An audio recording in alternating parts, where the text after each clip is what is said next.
विकास आप कैसे देखते हैं ह्यूमैनिटी के स्टूडेंट होते हुए? विकास मेरे लिए सिर्फ रेल पुल पुलिया बन जाना नहीं। और खैर कहाँ कितने अस्पताल इन्होंने कंस्ट्रक्ट कीजिए, पूछिए आप इनसे सवाल। कितने यूनिवर्सिटीज इन्होंने बनाए, पूछिए आप इनसे सवाल। ये विकास है आपका? विकास आपका है कोविड में ऑक्सीजन के बिना लोगों को मार देना, गंगा में लाशें तरवा देना, ये आपका विकास है? जो बलात्कार कर रहा बलात्कारी उसको सपोर्ट करना, ये आपका विकास है? बेरोजगारी को हाइट पे पहुंचा देना, ये विकास है? जीडीपी पाताल में पहुंचा देना, ये विकास है? अगर ये विकास है तो किसको ऐसा विकास चाहिए इस देश में?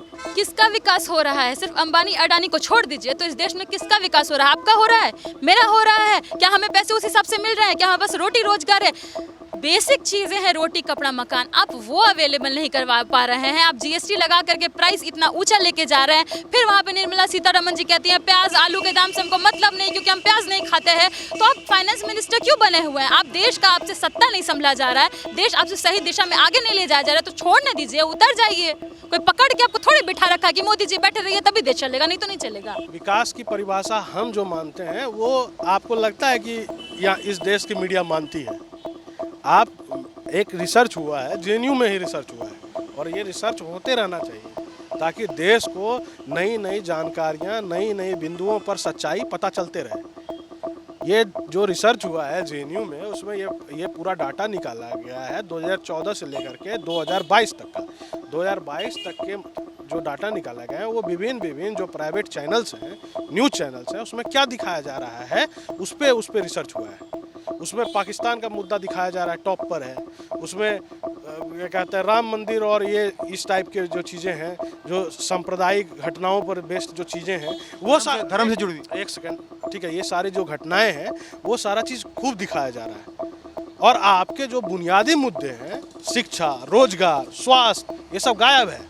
आप बताइए विकास का मतलब? तो मेरे अनुसार विकास का मतलब होता है कि कोई भी सरकार हो वो शिक्षा, स्वास्थ्य, रोजगार और जो बुनियादी मुद्दे हैं उसको ठीक करने में, आर्थिक व्यवस्था उसको ठीक करने में, जीडीपी ठीक करने में, बिजनेस कॉमर्स को ठीक करने में, ये सारी चीज़ पे होना चाहिए।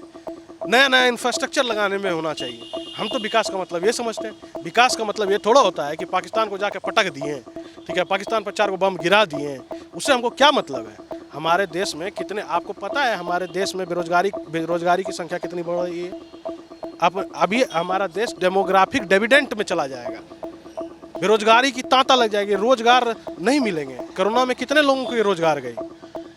और हमारे देश में यदि ये सारे मुद्दों पर चुनाव होता और ये सारे मुद्दों पर राजनीति होती, विकास यदि सही तरीके से स्वास्थ्य, रोजगार पे होती, हेल्थ सिस्टम पर होती, तो कोरोना में जो हमारा बदहाली हुआ उतना बदहाली नहीं होता। सबका साथ सबका विकास हुआ है, हमको तो नहीं दिख रहा है। हम अपने लेवल पर जो आकलन कर रहे हैं, सबका साथ सबका विकास कहाँ हुआ है?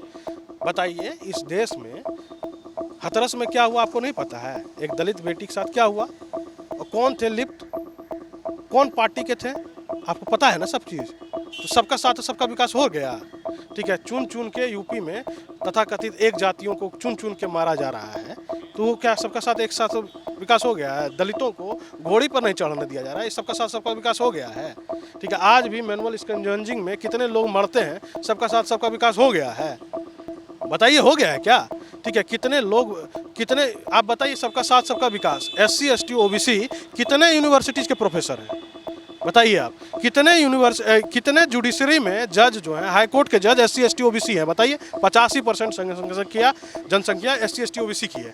कितने जगह पर आपको SC ST OBC जो है सुप्रीम कोर्ट के जज में दिखते हैं, हाई कोर्ट के जज में दिखते हैं, एकेडमिक्स में दिखते हैं? इसमें क्या है नारा पता है? जो एक्चुअल नारा है वो नहीं समझ पा रहा है आदमी। एक्चुअल नारा है सबका साथ और एक आदमी का विकास, ठीक है। वो एक आदमी कौन है आप जानते ही, ठीक है, अडानी अंबानी, ठीक है। इनका विकास हो रहा है और सबका ह्रास हो रहा है।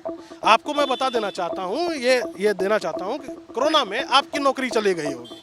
मीडिया चैनल में क्या क्या हाल हुआ होगा सबको पता है, ठीक है। मीडिया चैनल, बहुत सारे मीडिया चैनल जो यूट्यूब चैनल है सब बंद हो गए। सबका, पूरा देश में लोग पलायन कर रहे थे, पैदले घर जा रहे थे। यहाँ से 1300 किलोमीटर पैदले बिहार चले गए लोग, और ये सारा बदहाली के बावजूद भी अडानी का इनकम डबल हो गया। सोच रहे हैं कैसे हो गया? किसान आंदोलन में क्या हुआ? किसान आंदोलन में, जब किसान आंदोलन किस समय आया? जो कृषि बिल है वो किस समय आया? वो किस समय आया? कोरोना के समय आया। कोरोना में जब सारी अर्थव्यवस्था का बंटाधार लगा हुआ था, तो मोदी जी के जो सबसे प्रिय दोस्त हैं अडानी जी, वो कान में आके फुसफुसाएं, देखो भाई हमारा जो है ना ख़त्म हो जाएगा, तो तुम्हारा पॉलिटिकल फंडिंग रुक जाएगा।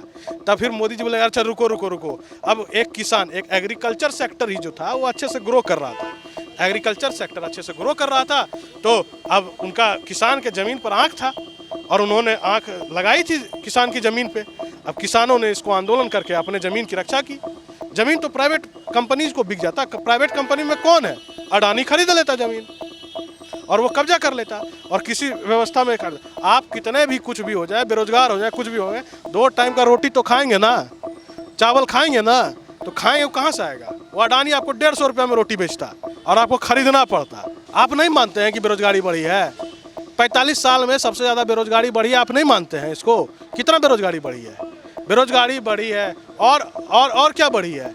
हेल्थ स्टेटस में देखिए हम लोग कितने डिटोरेट हो रहे हैं, कितने नए एम्स खुले हैं बताइए आप।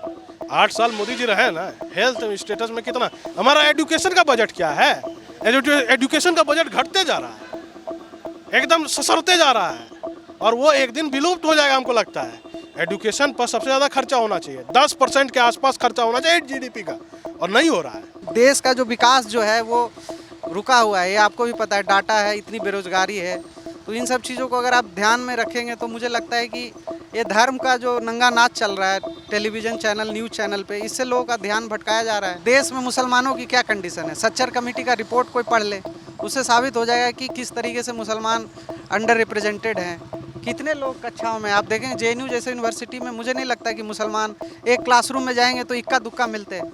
तो मुसलमानों की जो हालत है, चाहे उनकी इकोनॉमिक या सोशल एजुकेशनल बैकवर्डनेस को आप देखेंगे तो मुसलमानों का कहाँ विकास हो रहा है। वो तो आज भी फियर में जी रहे हैं, कभी भी उनकी लिंचिंग हो सकती है, वो क्या खाएंगे वो गवर्नमेंट डिसाइड कर रहा है। मुसलमान इस देश में अभी भी भयभीत हैं, वो डर के माहौल में जी रहे हैं, ठीक है। उनको रोज़ मंदिर मस्जिद के नाम पे डराया जाता है, गाय का मीट के से लेके बीफ से लेके हर चीज़ को बैन किया जा रहा है। तो ये सारा चीज़ जो है वो मुसलमानों को ही टाइट करने के लिए है, और मोदी जी का वही है कि हिंदू मुसलमान के नाम पे उनको वोट मिलेगा। उनको कोई भी विकास से कोई मतलब नहीं है, बेरोजगारी हटाने से कोई मतलब नहीं है। अब जेएनयू जैसे संस्थान में इस तरह का हंगामा थोड़ी होता था, लेकिन ये गवर्नमेंट जब से आई इस तरह की चीज़ें देखने को मिल रही है। आप देख रहे हैं नेट्रिक न्यूज, साहस सच कहने का।